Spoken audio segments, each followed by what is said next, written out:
We want some drunk stories, so I'm going to start off with I'm Superman, motherfucker. A long time ago, I used to live in Nashville, Tennessee. I used to be a bar back in a bar. It's called the Underground, 176 Underground. And there's a lot of shenanigans going on there. And one night, I walked out of the bar, and there was a carload of collegiate gentlemen hollering obscenities at me.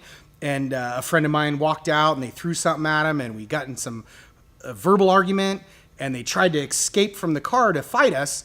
And fortunately, I was cognizant enough, even it was 2 a.m. and I was drunk, to start kicking the door closed on them before they could get out of the car. So I'd catch their hand, I'd catch their foot, I'd kick the door. Every once in a while, I'd punch them in the face through the open window as they were screaming obscenities at me. And it was like a clown car. There's like 6 college kids in there. And we beat the shit out of them. My friend went out on the other side, punched them through the window. They couldn't get out. Nobody could stand up. It was the best fist fight ever. Finally, the cops pull up, and I'm still punching a kid through the fucking driver's side of the window while I'm holding one and holding the door shut. I never win fist fights, and that was the one fist fight I won. The cops show up, they pull their guns out, make everybody lay on the ground, a big blue mohawk. They let the car drive away. They're like, get out of here. We're arresting these 2 motherfuckers. And put us on the ground. The cop's walking down, they handcuff us face down. The cop walks up behind us and is like, what's your name, motherfucker? And he's a typical redneck Tennessee cop. And I was like, Superman, motherfucker, didn't you see me kick that guy's ass? And he's like, that's just what I wanted to hear. Felony. He's like, let me see your ID. Picked up my ID, said, oh, John Dude, stupid name. That's a felony false identification to a police officer. Got arrested, did 90 days in jail because I said my name was Superman, motherfucker. On a separate occasion, being arrested in Nashville, Tennessee, we were put in the back of a police car. I'm a slightly portly gentleman. My friend that was arrested with me in the back of the cop car managed to get his hands down around his ass, around his feet, pulled his hands up in front of him, got his dick out, waited for the cop to get in the driver's seat, and pissed on the back of the cop's head. So the cop sat there for a minute stunned, and he slapped his neck, and then he realized he's getting pissed on. So he jumped out of the cop car, slammed the door, and ran off. Like, I can't believe I got peed on. And then, I'm still handcuffed behind my back. I can't do anything. The cop runs back. More cop cars are coming, the whole 9 yards. And then now we're surrounded. We're in the interior of a cop car, and there's 5 cops all around us, and they're trying to decide what to do with us. So 2 of them come up, and they're shaking cans, and I was like, oh, that's fucking mace. And my buddy had already gotten his hands in front of him, so he covers his eyes. And the cop whips the door open, sticks the can of mace in my face, and gives me the full can all over my face. Just everything. Hurt, more pain. I've got a lot of pain. But man, that fucking hurt. And then they drug us out, beat us up, literally beat us up, pounded our faces against the fucking pavement, and threw us back in the cop car, took us to the fucking Sallyport. Oh, thank you. That's fucking refreshing. I love 10 Barrel Brewing and their Oregon Mule Train. Contains C.W. Irwin, Crazy Dave's Ginger Brew, and a splash of lime. And it's a refreshing drink. There we go. Got hit in the head with a pint glass at the D&D club. It was a really awkward situation. This is later on. I'm jumping forward. A friend of mine, Brian, he's a baller. He's a little guy. He had a blue mohawk. I had a blue mohawk at the same time in Bend. That's kind of rare. Not a lot of people had blue mohawks. 2 skinheads came to the Wall Street bar.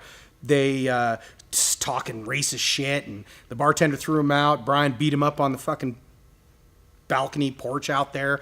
One of them got tossed over the edge. Somebody else got hit with a shoe, ran him off. It was great. Unfortunately, skinheads have a lot of cousins that live in Idaho. So a week later, and none of this I had known prior to sitting at the D&D club. I was in the corner, tucked under the big screen, 80s TV they got in there. And I'm sitting there drinking with a friend of mine. Normal day, no problems. Everybody starts scooting tables together in the center, and all of a sudden there's 10 skinheads and all their girlfriends with little fucking monkey fringe cuts sitting there zig heiling and yelling racist shit. And there's a table of Mexican guys next to me, and the bartender's ignoring it, and it's really awkward. And I'm like, what the fuck are these racists doing in fucking Bend, Oregon? And they're all, Anchor, what is that, Hammer, Thor fucking shit. And I'm looking at him, and all of a sudden, one of the girls looks at me, locks eyes, and goes, "There's the motherfucker!" And she stands up and chucks a full pint glass and hits me in the head. Pow! And I'm just out. Boom! My head hits the ground. I got a videotape of this, VHS. They gave me the security tape. And hits me. Boom! Bam! Head hits their hand. And Bill, the bartender, still the bartender there, awesome guy, he comes over the bar with his fucking little fish bat, not like a baseball bat, but like a club, and he starts swinging it at him. He chases him out, and they're like, "You're the motherfucker that beat up our friend." And they misinterpreted, because I had a blue mohawk and Brian had a blue mohawk, that they thought I was the same guy, and they were trying to get me. And there was one girl, like female Ben Police, that was so scared. She had a little rain slicker on, and she was physically shaking because there was like 15 skinheads, and they were all trying to get back in the D. And this is back when the bar across the street was called PJ's, and that was a whole different fucking story. But they ended up getting in a fist fight out in the street and beat up somebody else, and the cop was so scared of them that she left. She didn't do anything about it. And Bill stood at the door with a bat, and every time they tried to come back in, because I was still recuperating, I had blood all over the place, and I was trying to figure out what the fuck, why I got hit. I didn't realize the entire story until later on when I talked to somebody's girlfriend that was at the Wall Street that saw the one skinhead guy get beat up. But later on, there was some punk rock show, and then all those guys got beat up, and it was pretty good. Rep to fucking Bend, Oregon. I have just closed my eyes again, climbed aboard the dream, weave a chain, driver, take away my worries. I'd get wasted drunk. I wouldn't drive because that's important. Don't drive when you're drunk, kids. Ooh, a dream weaver.